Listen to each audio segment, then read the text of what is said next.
ওই যে নির্বাচনের সময় কে একজন কইল, এবার আমাকে পাঠাও, জম্মের খাওয়া খাইবা, রাস্তাগুলো সোনা দিয়ে বানাই দেব, গরু গাড়ি চাকার মতো জিলাপি বানাই দেবো, খাইতে গিয়ে শীত হয়ে থাকবা। মানুষেরা মহব্বতের ঠেলায় অস্থির।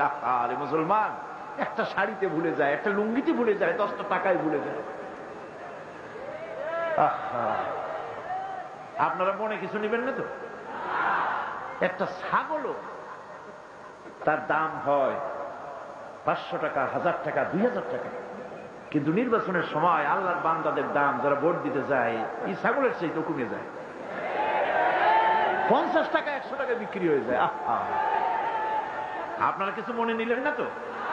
রাগ করেন না, আমি দৃষ্টান্ত দেওয়ার জন্য দুঃখিত। এটা হলো বাস্তব, এটা আমাদের সমাজের বাস্তবতা। আমাদেরকে বুঝতে হবে, আমাদেরকে চিনতে হবে কার পিছনে দৌড়ায়। ওটা কি নামাজ পড়ে? ও তো আল্লাহর হক আদায় করে না, মানুষের হক আদায় করবে কিভাবে? ওর নামাজ নাই, ওর চরিত্র নাই, মদ খায়, বউ বর্তায় থাকে না, কিসের নেতা? নেতৃত্ব তো সেই দিতে পারে যার দিন আছে, ইমান আছে, চরিত্র আছে, আল্লাহরে ভয় করে, জবাবদিহির অনুভূতি আছে।